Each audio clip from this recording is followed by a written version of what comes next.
Ahojte, no tak sme po obľadke trati. Dneska to bolo strašné. Miestami strašný dážď, sneh, vietor, ale napísali sme to, sme pred štartovou rampou.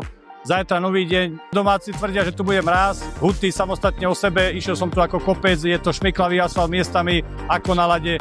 Ale uvidíme, zajtra skúsime prvé kolo a uvidíme, ako nám to pôjde. Tak sa ku tomu budeme aj stavať a budeme buď zatiahneme alebo uvoľníme. Uvidíme, čo bude zajtra.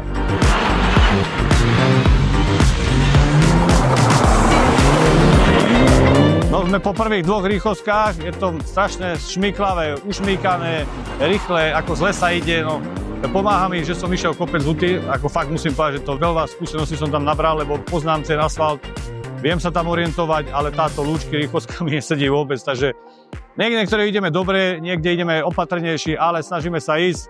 Je to veľmi vyťahané, blatové, uteká mi to, takže, ale inak sa ide dobre.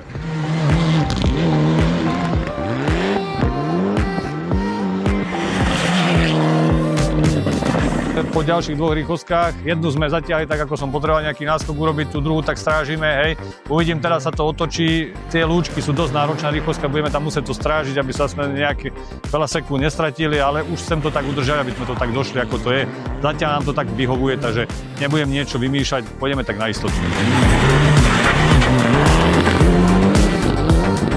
Sme v cieli úspešne, dopadlo to veľmi dobre, tak ako sme prakticky aj očakávali, aj neočakávali. Strážili sme si to, čo sme potrebovali ísť. Prekvapil nás absolútne výsledok 5. miesto, čo je super. Auto fungovalo, trápili sme sa trošku s pneumatikami, tie asfalty sú také šmyklavé, ale úplne super a veľká vďaka patrí organizátorovi, veľmi pekne zvládnutý pretek, pripravený, super. Išlo sa nám dobre, sme v cieli, druhý v triede, druhý asi celkovo štvorkovka na Slovensku, 5. absolútne, je to úplne parádny výsledok na záver sezóny. Ďakujem všetkým partnerom a hlavne mechanikom a všetkým, čo nám pomáhajú s týmto finančne ťažkým, náročným športom. Ďakujem pekne.